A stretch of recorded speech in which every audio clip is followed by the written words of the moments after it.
And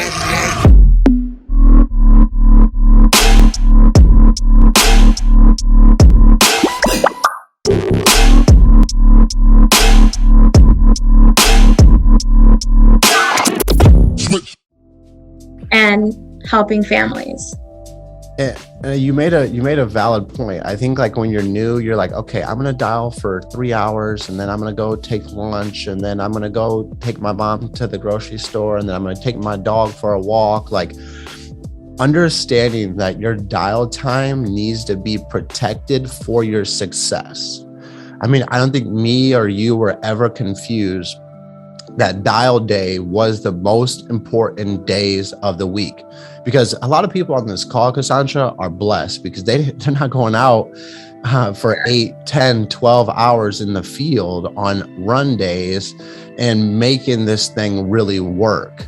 And I think that's where a lot of people don't really understand the trials and tribulations that we had to go through to be successful. Like we literally pushed our way to success. We literally worked our way to success. And I think that when people understand that the phone is your best friend and it's not the enemy, this business becomes a lot easier. This is my moneymaker. It makes you all the money. This is my money. I mean, this is my moneymaker too. And this is my moneymaker too. But this is a moneymaker, okay? Like, yes. And everybody can use this to make money. Literally. And I think like, before we dive into all the organizational stuff that you've set yourself up for success, like, can you just elaborate on what this business was? Like thinking back hindsight now, you know, your first month or 2 or 3, what do you think were the biggest obstacles that you had to overcome? And what are a couple of things that you did as a new agent to ensure that you were going to be successful? Well, we are always the problem. I think that realizing that early on, and it's hard when you're in the field and you come across a client and they were difficult and you blame it on them. You know, it's their fault that they didn't get the coverage, but really it's our fault. So I think that that's the first thing that you have to understand, that all your problems are anywhere that you go. You are everywhere that you go. So if you're having a bunch of problems in multiple avenues of your life, what is the common denominator? And I think that I understood that early on, is that I was the common denominator. You know, I would dial one week I'd buy leads, the next week I wouldn't buy leads, and then I'd, you know, dial for, 4 hours, and then I would get distracted and want to go do something else because I was a bad boss for myself and I wanted to go to the park and work out and I could do whatever I want. And the thing is when you're self-employed, your business owns you. And I want you all to realize that if you want to have success, your business owns you. It's not the other way around. You don't own that business. It owns you. But at least for the first year to 2 years, like, you have no flexibility. Like, you want to be ultra successful, like, ask yourself, like, what are you willing to give up? Because it's not what you're doing, it is what you're doing, and you need to take some of those pieces away. So for me, I love to eat bad food too. Like, I love chips and burgers and pizza, and like, I love all that stuff. And you see on my social media, Cass Carder, C-A-R-D as in dog, E-R, shameless plug. Sorry guys. But on my Instagram, I'm always posting like hashtag fast food, and it's always like a salad or fruit or whatever. My point is that I don't keep bad stuff in my life because I am a human and I will partake in those bad things. So for me, giving yourself less options, that is when you start doing the right thing. So for me, I just give myself less options. Like, I don't have bad food in my house, typically. I don't have a TV set up in my apartment because I don't want to watch TV. I like watching TV, but I don't want to because that's not productive. So just remove all the stuff that is hindering you from moving forward. So I think consistency, you can contact some of the lead vendors and see if you can get on a consistent basis where they just hit your card. That helped me.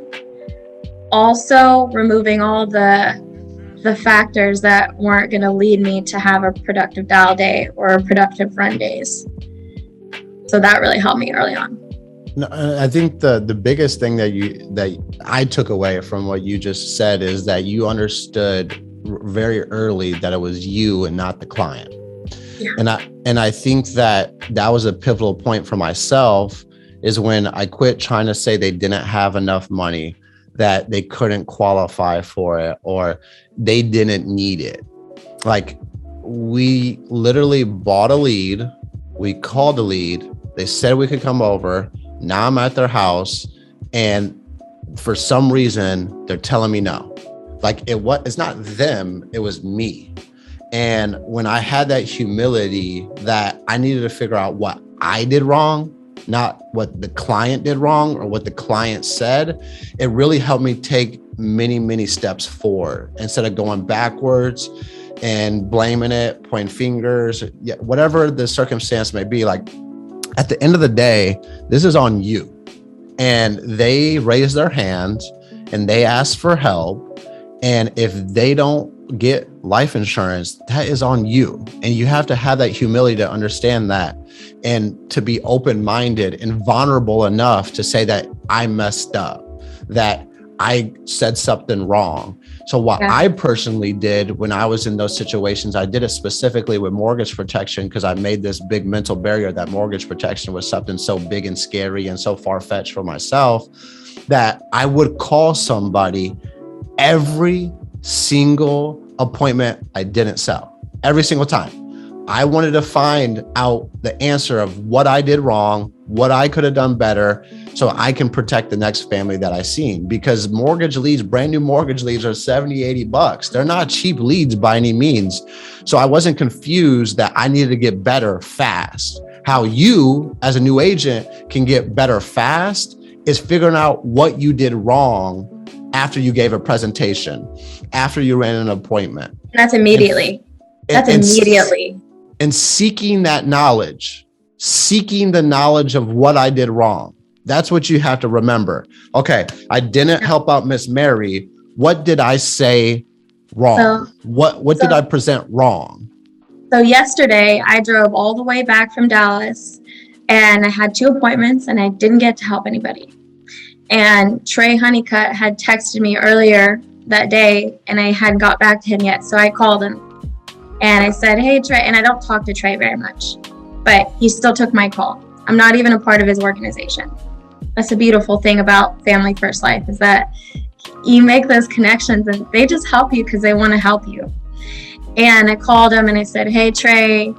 He's like, what's going on? I said, are you with your family? He goes, yeah, I'm just with my son. We're watching YouTube, but I made him turn it off. What's up?